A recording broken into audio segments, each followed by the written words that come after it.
The sound of heels clicking on the marble floor echoed through the luxury high-rise lobby downtown. Victoria Daniels, a billionaire and real estate icon, glanced at her watch as she stepped into the elevator. It was only 8 a.m., and her day was already packed with back-to-back commitments. Dressed in a tailored navy blue suit and carrying a designer briefcase, Victoria radiated confidence. Her natural curls framed her elegant face, and her rose gold watch gleamed discreetly under the lights. As one of the few black women to reach billionaire status in the United States, Victoria's journey had not been easy. She had built her real estate empire through sheer determination, breaking down barriers and defying stereotypes along the way. Growing up in a working-class neighborhood, she had watched her mother work grueling shifts as a nurse to make ends meet. Those memories fueled her drive. By 35, Victoria wasn't just wealthy. She was powerful. But there was one thing no amount of money could erase: the judgmental stares that followed her in certain spaces, simply for being who she was. Across the street, Officer Derek Callahan sat in his patrol car, watching. Derek was a veteran cop with more than 15 years on the force. Officially, his record was spotless, but whispered complaints, particularly about his treatment of black civilians, had shadowed his career. Yet, he remained untouchable. To him, his job was to maintain order, and he saw his authority as unquestionable. When he saw Victoria step out of the high-rise, her polished demeanor and effortless stride irked him. "Another one thinking she's untouchable," he muttered, stepping out of the car and adjusting the belt where his holster hung. Victoria waved down her rideshare, scrolling through her phone as she waited. She didn't notice Derek approaching until his sharp voice cut through the air. "Excuse me, ma'am. May I see some ID?" Victoria turned, startled but composed. "I'm sorry, but why? I haven't done anything wrong." "Suspicious behavior," Derek replied vaguely, his hand resting near his holster. Victoria felt a wave of indignation and exhaustion. This wasn't the first time she'd faced something like this, but it was just as infuriating as ever. "Suspicious? Standing on the sidewalk is suspicious now? Don't make this harder than it has to be," Derek said, his tone growing sharper. The driver of her rideshare, a young Latino man named Javier, rolled down his window, concern on his face. "Is everything okay here, ma'am?" Derek turned on him sharply. "This doesn't concern you. Move along." Victoria adjusted her briefcase in her hand and drew a calming breath. Her tone was steady but firm. "Officer, with all due respect, I live in that building right there," she said, gesturing toward the luxury high-rise. "If you're accusing me of something, I'd like to know what it is." Derek narrowed his eyes. Her confidence only seemed to agitate him further. In his mind, women like her needed to be reminded who held the authority. "Are you refusing to cooperate?" Without another word, Victoria reached into her bag and pulled out her phone.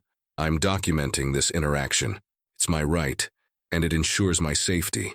Turn that off now," Derek barked, stepping closer. Victoria held the phone steady. "I won't turn it off. I have the right to record." A few passers-by began to stop, sensing the tension. Some pulled out their own phones to record the scene from a safe distance. One man, however, stood in the shadows of a nearby cafe. Unlike the others, he was already filming, his professional camera trained on every movement and word. His posture was calm, but his eyes were sharp, tracking Derek's every move. Victoria calmly handed over her ID. Derek snatched it, reading the name with a sneer before looking back at her. "Daniels, huh? And what are you doing in this neighborhood?" Victoria crossed her arms, her patience wearing thin. "As I said, I live here, in that building." "Sure you do," Derek muttered sarcastically. "Are you suggesting my address is fake?" Victoria shot back, her tone growing icier. By now, the murmurs among the growing crowd were growing louder. Javier, the driver, leaned out again. "Officer, what exactly did she do? All I see is a woman waiting for her ride." Before Victoria could take another step, Derek grabbed her wrist. His grip was unnecessarily rough. "You're resisting," he declared loudly, as though trying to justify his actions to the onlookers. Victoria recoiled, stunned. "Let go of me. This is abuse of power." The crowd stirred uneasily. A few people shouted in her defense. "Let her go!" a young woman yelled. "This is outrageous!"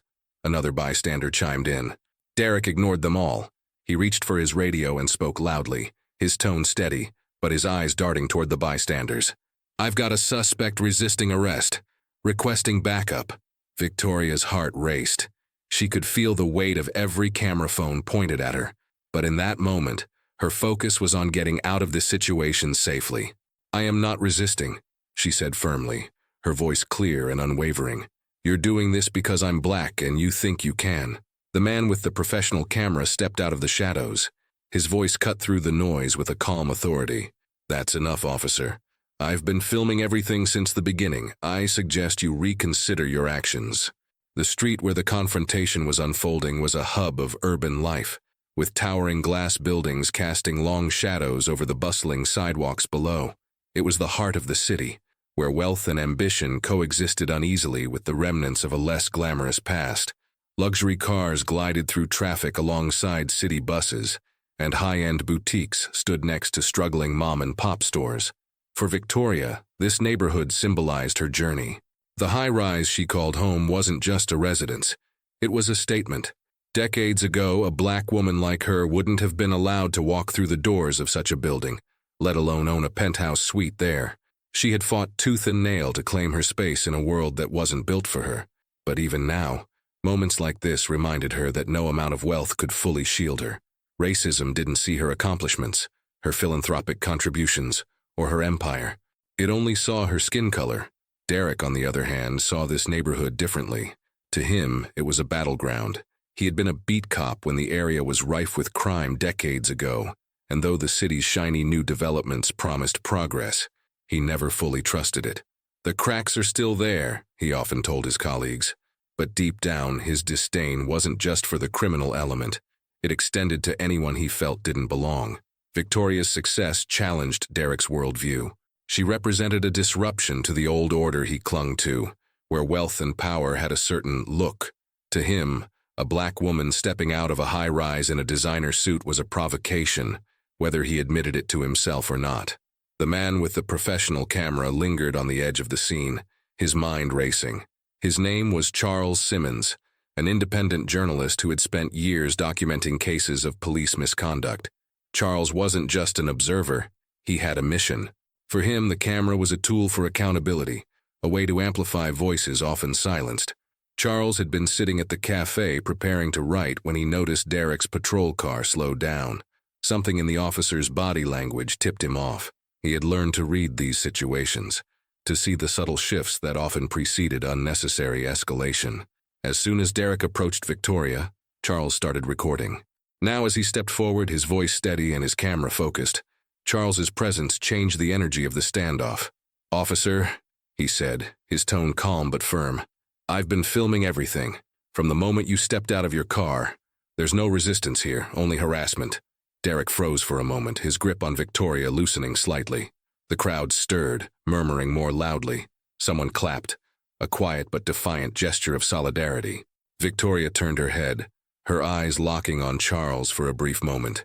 She didn't know him, but his intervention gave her a flicker of hope. "Stay out of this," Derek snapped at Charles, but his voice wavered slightly. He could feel the tide turning. The bystanders were emboldened now, their phones capturing every angle of the scene. "Ma'am," Charles said, addressing Victoria directly while still holding the camera steady. "Are you okay? Do you feel threatened?" Victoria straightened her posture, her voice strong despite the adrenaline coursing through her. "Yes, I feel threatened. This officer stopped me without cause, grabbed me, and is now falsely claiming I'm resisting arrest." Derek's face turned red. "I don't need your commentary," he barked at Charles. Then addressing the crowd, he said, "You're all interfering with police work. Step back." But the crowd didn't move. If anything, they pressed closer, their collective presence a shield against Derek's aggression. Javier stepped out of his car, his phone still recording. "Officer, I don't see how you can justify this. You're making a mistake." Derek's hand hovered over his holster again, his instincts screaming at him to reassert control. But now the weight of the cameras, the murmuring crowd, and Charles's calm yet relentless documentation held him back. "Victoria Daniels," someone in the crowd whispered. The realization spread quickly. Some of them recognized her name from the news or social media. Victoria wasn't just anyone. She was a public figure, a philanthropist, a billionaire. "She's one of the most successful real estate developers in the country," another voice chimed in. The shift in recognition made Derek's position even more precarious. The bystanders weren't just witnesses now. They were advocates, emboldened by the knowledge that the woman in front of them had the resources and visibility to fight back. For Victoria, the irony of the moment wasn't lost on her. Had she been someone without her status, would the crowd have rallied so quickly? Would Charles have felt the same urgency to intervene? The thought was bitter, but she didn't dwell on it. Her focus was on getting through this encounter intact. Charles took a step closer. "Officer Callahan, is it?" he said, glancing at the badge on Derek's chest. "I've heard of you. A few stories have crossed my desk about your stops in this area." Derek stiffened, his mask of authority slipping for a fraction of a second. "You don't know what you're talking about. Then you won't mind me sharing this footage," Charles replied smoothly. Victoria spoke again, her voice cutting through the tension like a blade. "Officer, let me be clear. I will be pursuing legal action for this harassment. If you touch me again without cause, the entire country will know about it by the end of the day." Derek's hand dropped from his holster, his shoulders slumping slightly. The tide had turned fully now, and he knew it. Derek's grip slackened on Victoria's arm, but his jaw remained tight. He glanced around at the crowd, his eyes darting to the raised phones, Charles's camera, and Javier standing defiantly beside his car. The situation was slipping out of his control, and he knew it. But Derek Callahan wasn't the type to back down easily. Years of unchecked authority had left him with a stubborn refusal to admit when he was wrong. Victoria, sensing the shift, pulled her arm free and took a step back, her heels clicking sharply against the pavement. Her voice, calm but commanding, rang out. "Officer, you need to de-escalate this situation immediately. You're acting outside the law, and you're not going to intimidate me into silence." Charles stepped closer, keeping his camera trained on Derek. "She's right. You've already crossed the line. Continuing this will only make it worse for you." Derek's face darkened. "I don't need a lecture from you," he growled, pointing a finger at Charles. "And if you don't step back, I'll have you arrested for obstruction." Charles didn't flinch. "Obstruction? All I've done is document what's happening. It's within my rights as a journalist." The crowd murmured in agreement, emboldened by Charles's calm defiance. A young woman in the crowd spoke up, her voice loud and clear. "This is exactly why people don't trust the police. You're harassing her for no reason." "Yeah," another man chimed in. "You'd never pull this with someone who looked different."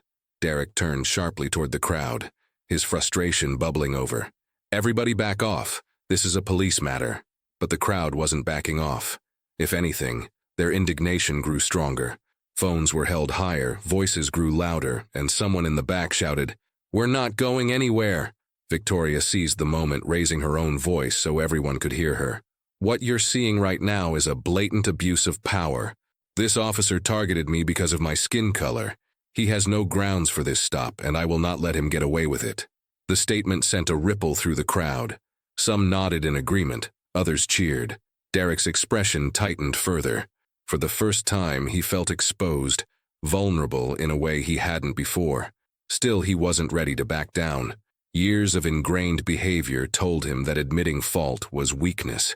He turned back to Victoria, his voice low and menacing. "You think your money and your cameras are going to protect you? Out here, none of that matters." Victoria met his gaze head-on, her voice unwavering. "You're wrong. It matters because you'll be held accountable. For this, for every person you've treated like this, and for every time you thought no one was watching." The tension hung in the air like a thick cloud. The crowd fell silent for a moment, waiting to see what Derek would do next. Suddenly, the silence was broken by the distant sound of more sirens. Derek stiffened, realizing backup was arriving. He glanced at his radio, then at the crowd. The situation had spiraled far beyond what he had anticipated. When the squad car pulled up, two officers stepped out. One was an older man with graying hair, his badge glinting in the sunlight. The other was a younger woman, her expression serious but calm. "What's going on here, Callahan?" the older officer asked, surveying the scene. His eyes lingered on the phones in the air, the determined faces of the bystanders, and the professional camera in Charles's hands. Derek hesitated. He could feel the weight of their scrutiny. "I was responding to suspicious behavior," he said, his voice tight. The suspect resisted, and the situation escalated. Victoria stepped forward, her posture regal and unwavering. "That's a lie," she said firmly. "I live in that building. This officer stopped me without cause, grabbed me when I asked for an explanation, and tried to intimidate me into submission. Everything has been recorded. Charles raised his camera. Every word, every action, he added. The older officer frowned, his gaze shifting to Derek. Callahan, is this true? Derek's jaw clenched. I acted within protocol, he said, his tone defensive. Victoria's voice cut through. Protocol doesn't include racial profiling or physical intimidation. I want this officer's badge number and a formal investigation into his actions. The younger officer stepped forward, her expression neutral but professional. Ma'am, we'll ensure this is handled appropriately, she said, glancing at the crowd. But for now, we need to de-escalate the situation. You can start by holding him accountable, Victoria replied sharply, nodding toward Derek. The crowd began to cheer, their collective voice growing louder. Hold him accountable, someone shouted. Others joined in, chanting in unison. Derek's face turned a deep shade of red. The walls were closing in, and for the first time, he felt the true weight of his actions pressing down on him. He looked at the older officer, searching for support, but found none. We'll handle this, the older officer said firmly, his tone leaving no room for argument. Callahan, step back. Reluctantly, Derek took a step away from Victoria. His hands trembled slightly, but he kept them at his sides, his expression stony. Victoria exhaled slowly, her composure intact, but her pulse racing. She turned to Charles, nodding in gratitude. Thank you, she said quietly.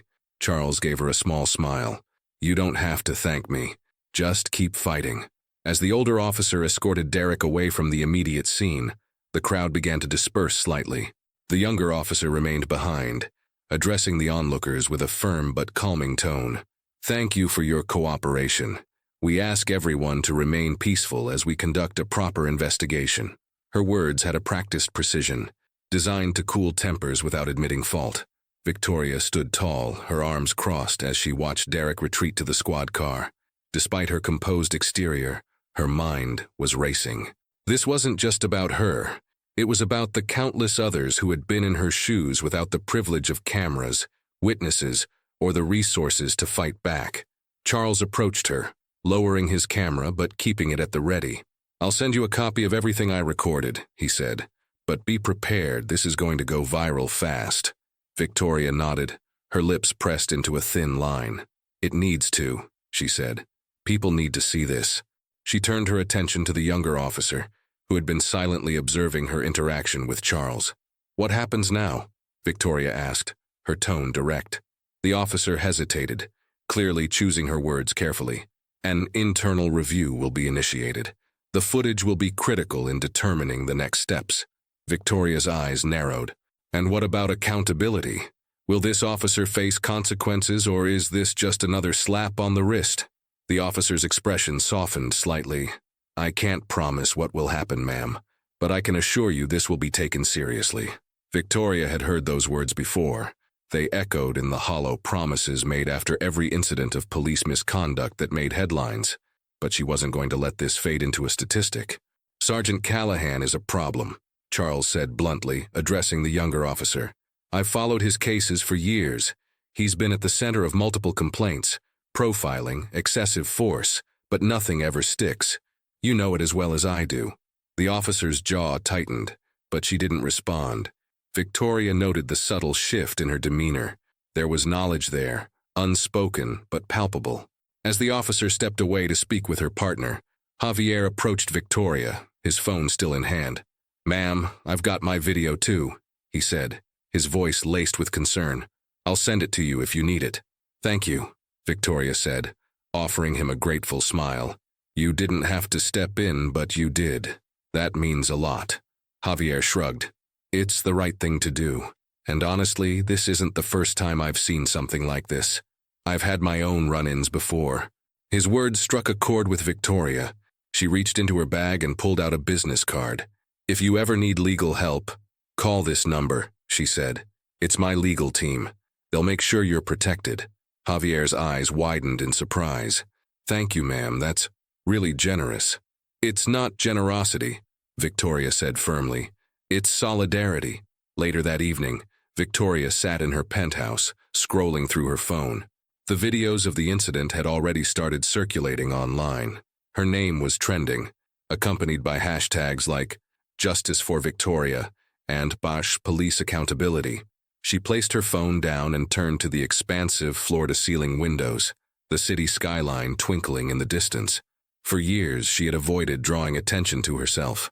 As a black billionaire, she knew how quickly public perception could turn against her. But this time, she couldn't stay silent. Her phone buzzed. It was Charles. "I wanted to give you a heads up," he said when she answered. "A few news outlets are already running the story, and Callahan's history is coming to light. People are digging into his record." Victoria exhaled, a mixture of relief and tension washing over her. "Good. Let them see the pattern." "But there's more," Charles continued. "I've been in touch with some of the families who filed complaints against him in the past. They want to speak out too." Victoria's mind raced. This was bigger than her now. It was an opportunity to shine a light on a systemic problem. "Let's make it happen," she said. Meanwhile, Derek sat in his small suburban home, a bottle of whiskey on the table in front of him. His badge lay next to it, glinting under the harsh kitchen light.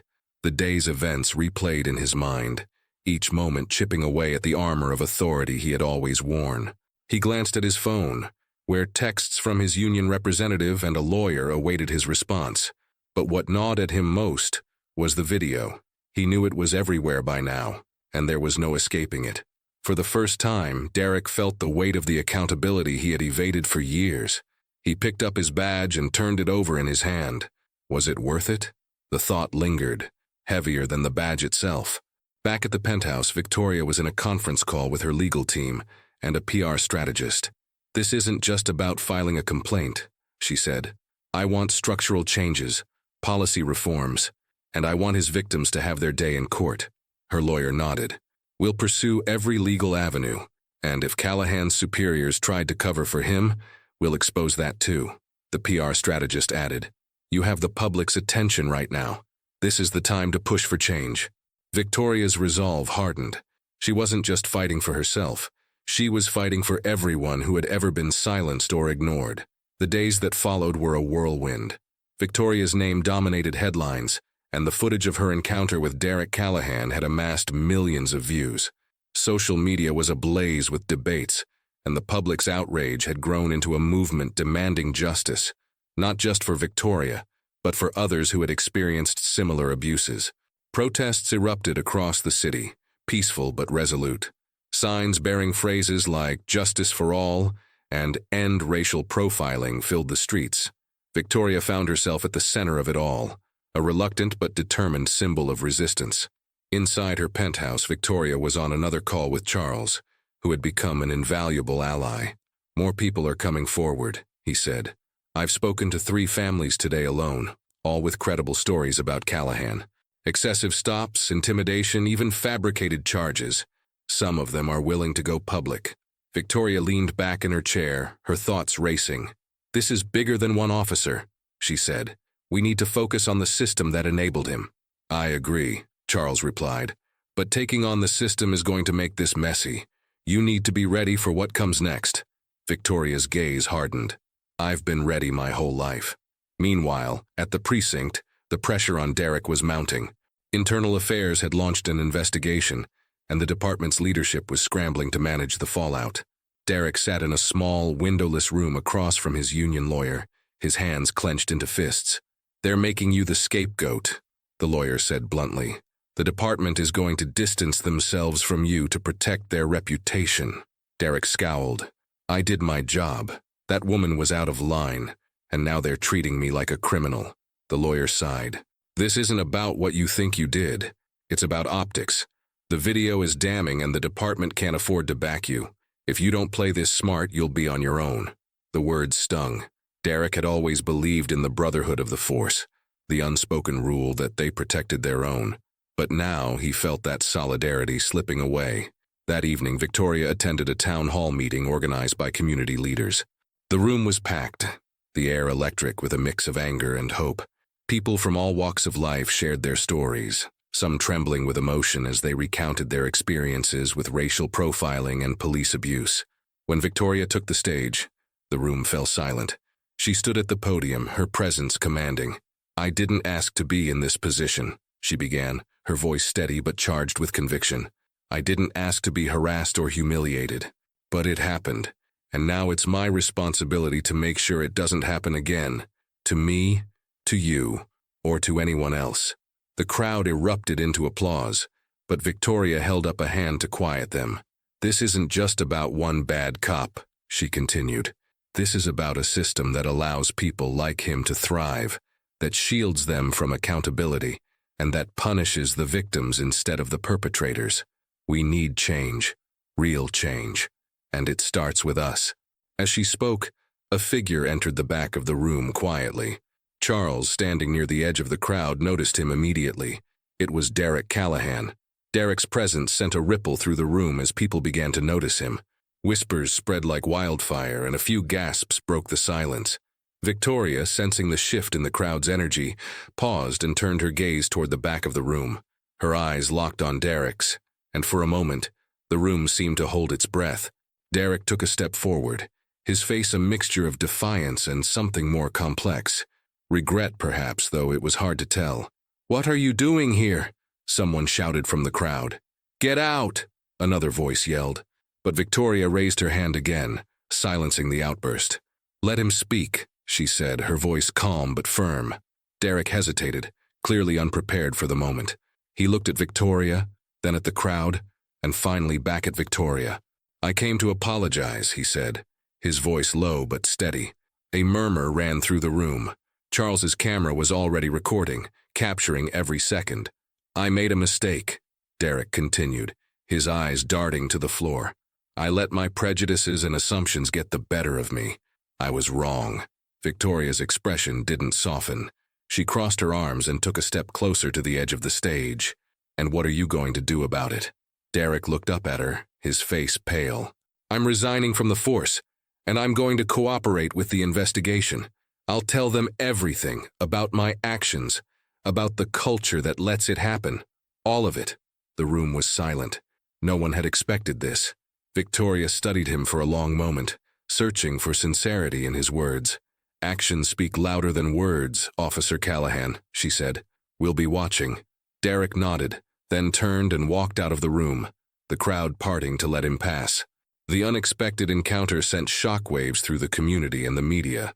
Derek's resignation and promise to expose systemic issues became a lightning rod for debate. Some saw it as a step toward accountability. Others dismissed it as too little, too late. For Victoria, it was a turning point. The fight was far from over, but the cracks in the system were beginning to show. Derek's resignation dominated the headlines the next morning. Major news outlets framed the story as a shocking turn in the escalating battle for police accountability. Some commentators praised his admission of guilt and willingness to cooperate with investigators. Others accused him of self-preservation, a desperate attempt to salvage his reputation as the weight of public scrutiny bore down on him. Victoria scrolled through her phone, reading the articles with a critical eye. She wasn't ready to trust Derek's motives. She had seen too many empty apologies used as shields against real accountability. Still, his resignation had sparked something new. Momentum. The calls for systemic reform grew louder, and new voices were joining the movement every day. "Did you see this?" Charles asked over the phone later that morning. Derek gave a statement to the local paper. He called the department's culture toxic and admitted they ignored complaints against him.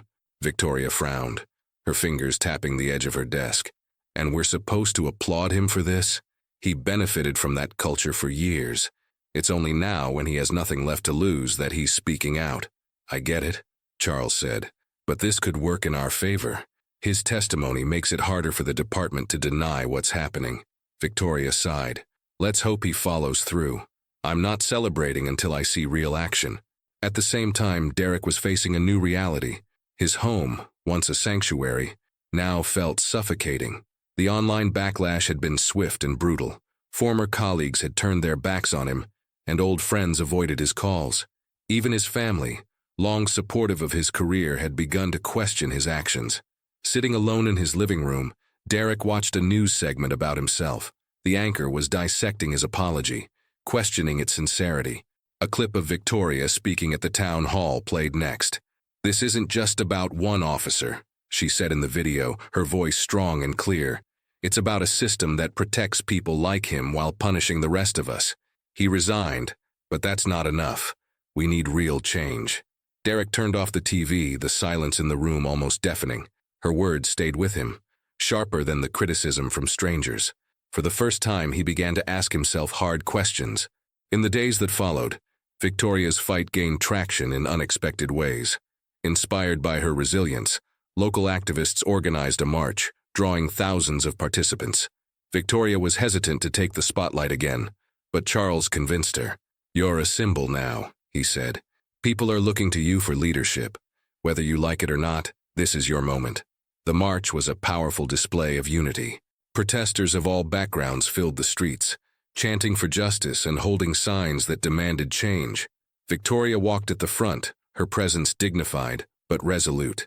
At one point, she stopped to speak to a reporter covering the event. "This isn't just about me," she said into the microphone. "It's about everyone who has been silenced, ignored, or dismissed. This march is proof that we're not alone, and we won't stop until the system changes." The reporter nodded, visibly moved. "What do you hope to achieve with this movement?" Victoria's expression hardened. "Accountability, transparency, and justice. Not just for me, but for every victim of abuse who never had the chance to fight back." Meanwhile, inside the police department, the walls were closing in. The internal investigation into Derek's actions had expanded, uncovering a trail of ignored complaints and cover-ups. Senior officers were scrambling to protect themselves, but the evidence was damning. In a rare move, the department held a press conference to address the growing scandal. The police chief, a man known for his polished demeanor, stood at the podium, flanked by other high-ranking officials. "We take these allegations seriously," he said, his tone measured. "We are committed to transparency and accountability. Officer Callahan's resignation is just the beginning of a comprehensive review of our policies and practices." Victoria watched the press conference from her office, her arms crossed. She wasn't impressed. "More empty promises," she muttered to herself. Her assistant entered the room, holding a folder. "This just came in," she said, handing it over. Victoria opened the folder to find a legal brief detailing a new lawsuit against the department. It had been filed by 3 families who had come forward after Derek's resignation, emboldened by the growing movement. "They're joining the fight," her assistant said with a smile. Victoria's lips curved into a small smile. "Good. The more voices, the better." Derek's cooperation with the investigation was the final crack in the department's armor. When he sat down for his first interview with Internal Affairs, he was tense but resolved. "I'm not here to defend myself," he said. "I'm here to tell the truth."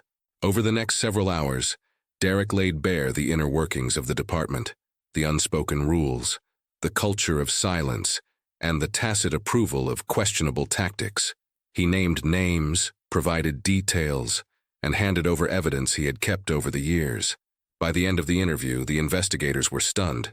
Derek's testimony wasn't just damaging, it was explosive. For Victoria, the impact of Derek's confession was bittersweet. She appreciated the momentum it brought to the movement, but she couldn't forget the pain he had caused. Her fight was never about redemption for one man. It was about dismantling a system that allowed people like him to operate unchecked. As she prepared for another press interview, her phone buzzed with a message from Charles. "You've got to see this." It was a link to a news article about Derek's testimony. The headline read, "Former Officer's Explosive Testimony Exposes Corruption in City Police Department." Victoria clicked the link, reading quickly. Derek's words were damning, and they were already sparking action. A group of city council members had called for an emergency hearing on police reform. For the first time in weeks, Victoria allowed herself a moment of hope. The morning after the news of Derek's testimony broke, Victoria found herself standing on her penthouse balcony, gazing at the sprawling city below. For the first time in weeks, the tension in her chest had eased slightly.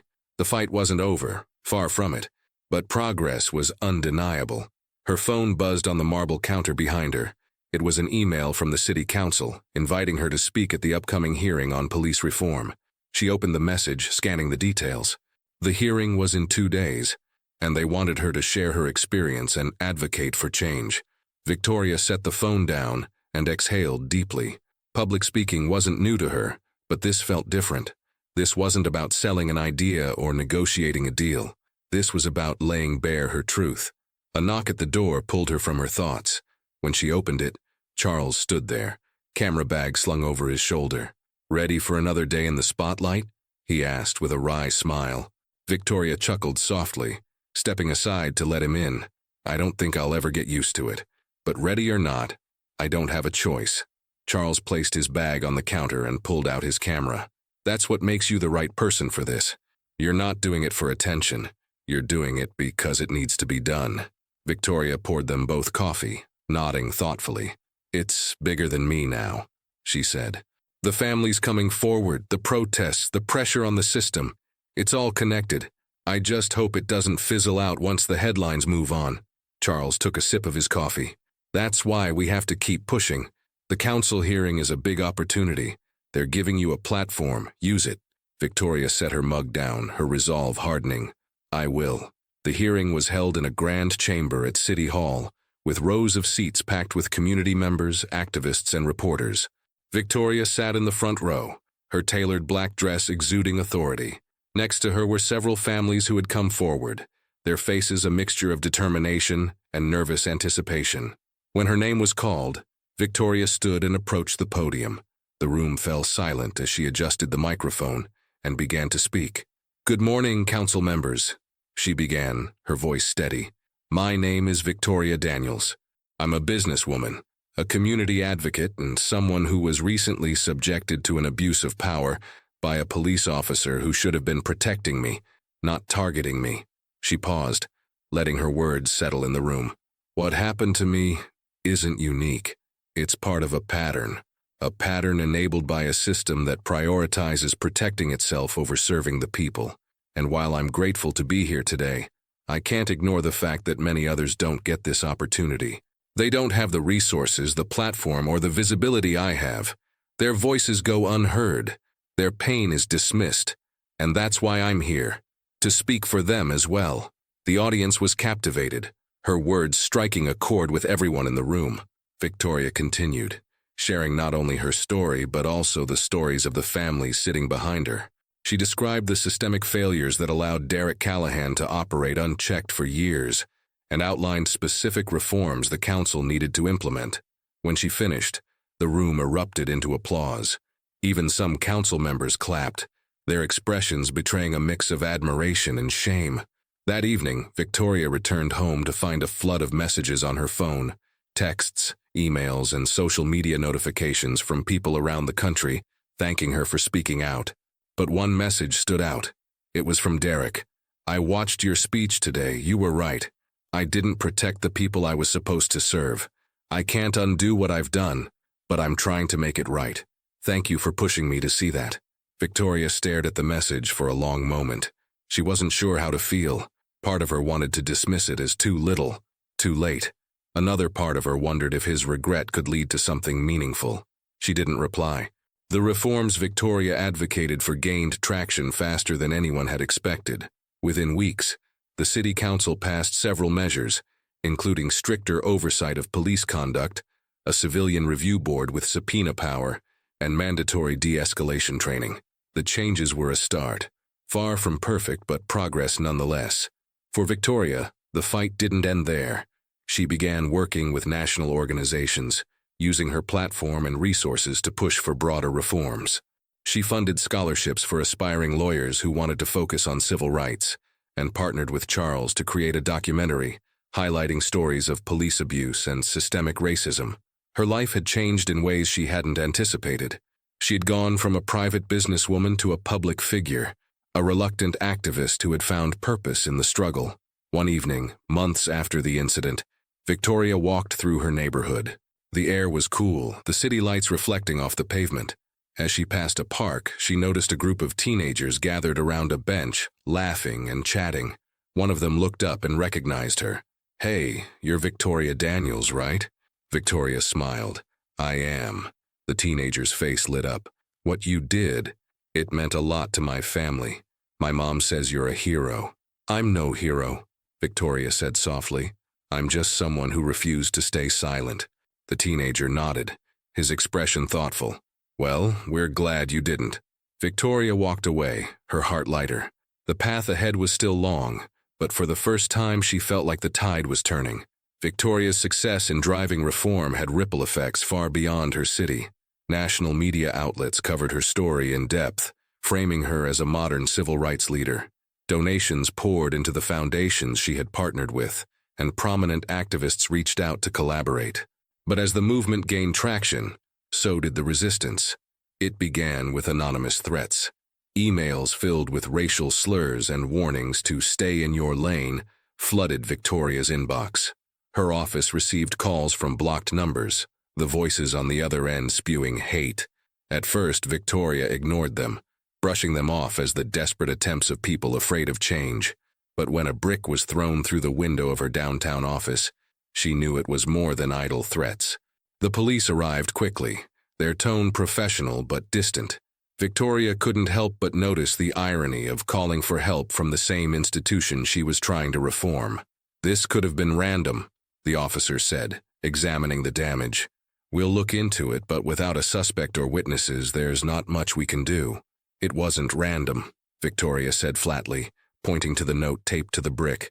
The officer read it aloud. "You've gone too far. Stop, or we'll make you." He frowned and looked at her. "Do you recognize this handwriting or know who might have sent this?" "No," Victoria replied, crossing her arms. "But you don't need a handwriting analysis to figure out what it means." The officer nodded, scribbling in his notepad. "We'll file a report and increase patrols in the area." As he left, Victoria turned to her assistant, Nadia, who stood nearby with her arms crossed, visibly shaken. "This isn't going to stop me," Victoria said firmly, though the unease in her chest was undeniable. Nadia nodded, her voice trembling slightly. "I know, but maybe we should think about security. Something more than patrols." Victoria hesitated but knew Nadia was right. The next day, Victoria held a meeting with Charles and several community leaders to discuss the growing backlash. "This was expected," Charles said. "The more progress we make, the harder they'll push back. They want to scare us into silence." One of the leaders, an older woman named Marjorie, leaned forward. "The threats are real, but so is our momentum. We've got city officials on the defensive and national attention on our side. We can't let fear derail us now." Victoria nodded. "I'm not afraid of them," she said, "but we need to be smart. The brick through my window wasn't just a warning. It was a challenge. They're trying to intimidate us because they see we're winning." Charles spoke up. "I've been following some of the more vocal critics online. It's not just anonymous trolls. There are organized efforts to discredit you. Some are digging into your personal life, trying to find anything they can use against you." Victoria's jaw tightened. "Let them. I have nothing to hide." Marjorie raised a hand. "Still, we need to protect you and everyone else involved. If they're resorting to violence, we have to take this seriously. Have you considered hiring private security?" "I have," Victoria admitted. "But I don't want to turn this into a fortress mentality. If I start surrounding myself with guards, it sends the wrong message. This movement isn't about hiding. It's about standing tall." Charles nodded but added cautiously, "Standing tall doesn't mean ignoring risks. They're playing dirty and we have to be prepared." The following week, the tension reached a boiling point during a live panel discussion at a university. Victoria had been invited to speak alongside activists and legal experts about systemic racism and police reform. The event was open to the public, and the auditorium was packed. Victoria delivered her speech with the same poise and conviction that had defined her journey. She spoke about her personal experience, the reforms achieved so far, and the work still left to do. The audience responded with applause and cheers. But during the Q&A session, a man in the back row stood up, his voice cutting through the applause like a knife. "You're just a rich woman playing the victim," he said loudly, his tone dripping with hostility. "You think you're helping people, but all you're doing is dividing this country even more." The room fell silent. All eyes turned to Victoria. She took a deep breath, her expression calm but resolute. "I'm not playing the victim," she said firmly. "I'm standing up for myself and for everyone who has been silenced or dismissed because of their skin color. If you see that as divisive, then maybe you should ask yourself why." The man didn't back down. "What about the good cops? You're painting all of them as villains. That's not fair." Victoria met his gaze. "There are good cops," she said, "but a good cop in a bad system can only do so much. This isn't about individuals. It's about accountability and change. If that makes you uncomfortable, maybe you should ask why the system is worth defending in the first place." The audience erupted into applause, drowning out the man's retort. After the event, Victoria was approached by several students who thanked her for her courage. But as she left the building, flanked by Charles and a few supporters, she couldn't shake the feeling that the fight was becoming more personal. The man who had confronted her in the auditorium lingered outside, his hands shoved into his pockets. He stared at her as she walked by, his expression unreadable. "Keep walking," Charles muttered, sensing the tension. Victoria didn't break her stride, but she couldn't ignore the unease creeping up her spine. A week after the panel discussion, Victoria stood before a packed courthouse, surrounded by a mix of supporters, journalists, and skeptics. It was the first public hearing involving the lawsuit filed by the families who had come forward after Derek Callahan's resignation. The case had become a flashpoint in the national conversation about systemic racism and police accountability. The atmosphere was electric, charged with anticipation. Inside the courtroom, Victoria sat in the front row with Charles and several community leaders. The families were seated behind them, their faces a mix of hope and apprehension. On the other side of the room sat Derek, flanked by his lawyer. His demeanor was different, quieter, almost subdued. Gone was the defiant officer who had once wielded his badge like a weapon. In his place was a man who seemed weighed down by his own choices. The judge entered and the room fell silent. Opening statements began, each side presenting their case. The plaintiff's lawyer painted a damning picture of a police department that had systematically ignored complaints, enabling officers like Derek to act with impunity. The defense tried to deflect blame, arguing that while mistakes were made, they were isolated incidents, not indicative of a broader problem. But the real turning point came when Derek was called to testify. As he took the stand, the room seemed to hold its breath. His lawyer had warned him to stick to a prepared script, to avoid admitting fault that could expose the department to further liability. But as Derek looked out at the faces of the families, something shifted. "I was wrong," he said, his voice breaking the silence. His lawyer stiffened, whispering sharply, but Derek ignored him. "I was wrong," he repeated louder this time. "And it wasn't just me. The culture in the department encouraged this kind of behavior. We were trained to see certain people as threats first and citizens second. We were told to close ranks, to protect each other, even when we knew it was wrong." Gasps rippled through the courtroom. Victoria's eyes narrowed as she watched him, unsure if this was genuine or calculated. Derek continued, his voice steady now. "I've seen good officers try to push back against this culture, and I've seen what happens to them when they do. They get ostracized, punished. And the ones who go along with it, they get rewarded. I went along with it, I benefited from it, and I hurt people because of it." He paused, looking directly at Victoria. "I hurt you." The room fell silent again. Victoria's jaw tightened, but she didn't look away. "I can't undo what I've done," Derek said, his voice cracking. "But I can tell the truth now, and I can make sure the system that protected me doesn't keep doing the same thing to others." Outside the courthouse, the atmosphere was chaotic. Reporters scrambled to file breaking news updates, while protesters and counter-protesters clashed in heated arguments. Victoria emerged from the building to a swarm of cameras and microphones. She raised her hand, silencing the crowd. "This hearing is a step in the right direction," she said firmly. "But it's just the beginning. Accountability isn't a single event. It's a process. It's about ensuring that no one is above the law, no matter what uniform they wear." A reporter shouted a question. "Do you believe Derek Callahan's testimony will lead to meaningful change?" Victoria hesitated, choosing her words carefully. "That depends on all of us. His words today were powerful, but they need to be backed by action. Change doesn't happen because of one person. It happens because people demand it." The crowd erupted into applause, the chants of "justice now" growing louder. That evening, Victoria returned to her office, exhausted but resolute. Charles was waiting for her, reviewing footage from the day's events. "You handled that well," he said, nodding toward the screen. "Thanks," Victoria replied, sinking into a chair. "But I can't shake the feeling that this isn't over." Charles turned to her, his expression serious. "It's not. You've shaken a system that's been entrenched for decades. They're not going to give up without a fight. Victoria leaned back, her mind racing. Derek's testimony was a turning point, but it's not enough. We need more than words. We need policies, oversight, and a way to keep the pressure on. Charles nodded.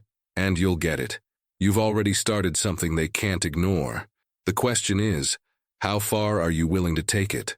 In the days following the hearing, the City Council announced a series of emergency measures to address the issues raised during the case. A civilian oversight board was established.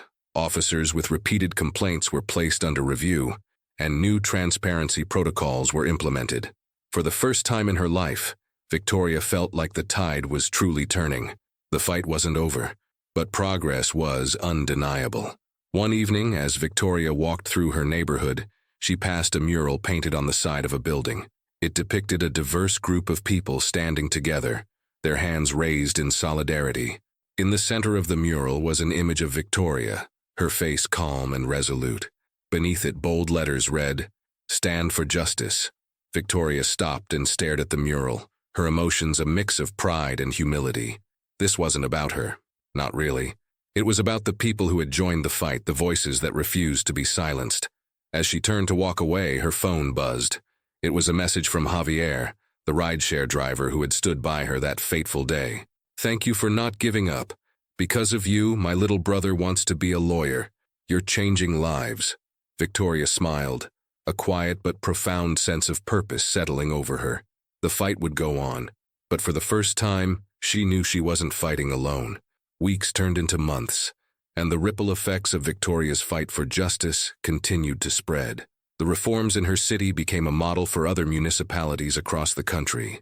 Cities began adopting civilian oversight boards, transparency protocols, and stricter accountability measures for police officers. Victoria's life had transformed in ways she never anticipated. She was no longer just a business mogul. She was now a public figure and a voice for systemic change. Despite the challenges and personal sacrifices, she felt a deep sense of fulfillment. One morning, as she sipped her coffee on the balcony of her penthouse, her phone buzzed with an incoming call. It was Nadia, her assistant. "Good news," Nadia said, her excitement evident. "The documentary you and Charles worked on has been picked up by a major streaming platform. They want to launch it next month." Victoria smiled, the weight of the past months easing slightly. "That's incredible. It's not just my story. It's the story of so many others. People need to see it." "They will," Nadia replied. "And the best part? All proceeds are going to the foundation." Victoria felt a swell of pride. The foundation she had helped establish was already providing scholarships, funding legal aid for victims of abuse, and supporting grassroots activists across the country. As she ended the call, Victoria's thoughts drifted to the mural she had seen weeks earlier. She hadn't visited it since, but she carried its message with her. Stand for justice. Later that week, Victoria attended a community event held in a neighborhood park.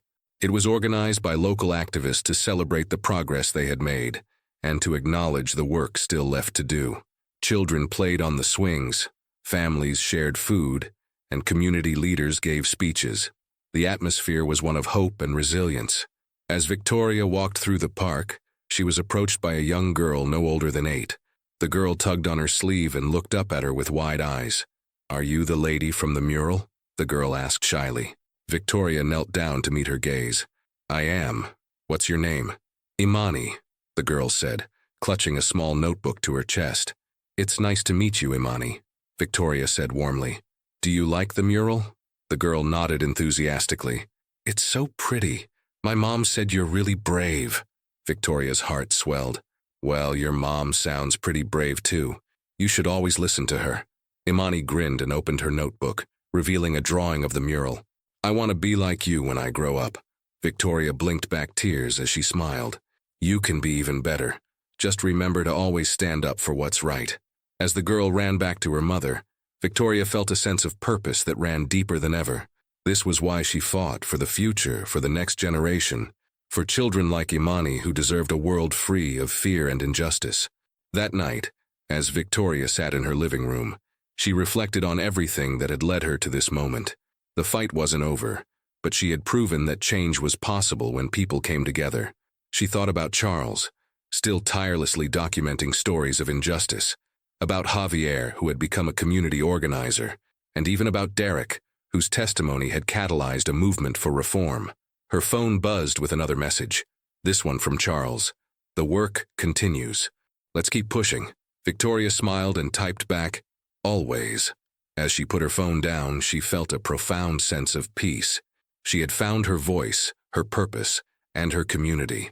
The fight for justice wasn't just hers anymore. It belonged to everyone who believed in the power of change. And for the first time in a long time, she knew that change was within reach. Months after the city council's reforms were implemented, a gala was held to celebrate the community's progress. The room buzzed with energy as activists, city leaders, and ordinary citizens came together to honor the fight for justice. Victoria stood at the podium, looking out at the diverse crowd. This is only the beginning, she said, her voice steady but passionate. Justice isn't a destination, it's a journey. And together, we've shown that when we stand united, no system, no injustice can remain unchallenged. Let's keep going. The audience rose to their feet in applause, their determination renewed. Victoria smiled. The fight continued. Victoria's story is a powerful reminder of the importance of standing up for justice and fighting for change. Her journey has sparked a movement, and now it's time to keep that momentum going. We invite you to watch the documentary highlighting this story and the voices behind it. Follow the journey, leave your comments, and share the video with your community. Let's make sure these stories are heard far and wide. Together, we can build a world where accountability and equality are more than ideals. They're reality. Watch, comment, and share today.